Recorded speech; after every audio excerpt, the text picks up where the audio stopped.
Bonjour, je suis Coralie, experte en crédit habitat. On va parler aujourd'hui de l'importance de l'apport lors d'un projet immobilier.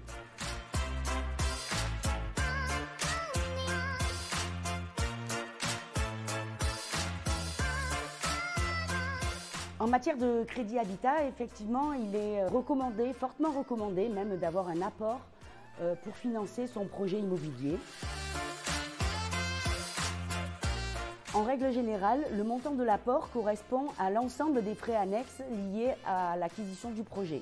Donc ces frais correspondent aux frais de dossier de la banque, les frais d'agence immobilière, les frais de garantie ainsi que les frais de notaire qui correspondent à peu près 8% pour une acquisition dans de l'ancien et 3% dans le neuf.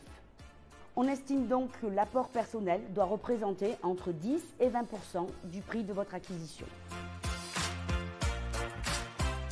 L'apport va vous permettre de réduire le montant à emprunter et d'obtenir des conditions optimales de votre crédit.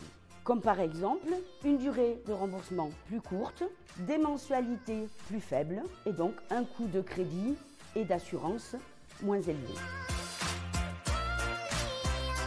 Donc l'apport personnel vous permet d'accéder à des prêts réglementés comme le prêt PASS, le prêt d'accession sociale, qui limite les frais de dossier à 500 € et vous réduit les frais de garantie. L'apport peut provenir de votre épargne personnelle sur des livrets A ou des plans d'épargne logement. Il peut provenir aussi d'une donation. Sachez que vos parents peuvent vous donner jusqu'à 100 000 € et vos grands-parents jusqu'à 30 000 €. Cela peut provenir aussi d'une demande de déblocage anticipé de votre plan d'épargne salariale. En fonction de certains critères d'éligibilité, vous pouvez déposer un dossier auprès d'Action Logement qui vous permettra d'obtenir un prêt à 1% dans la limite de 30 000 €.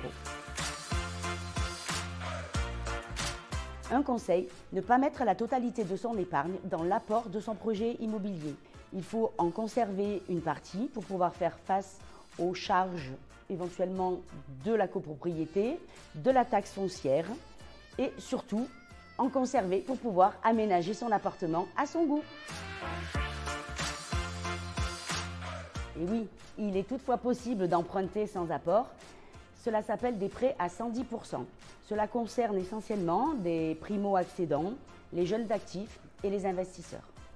Toutefois, vous devez présenter un dossier solide pour prouver de votre solvabilité.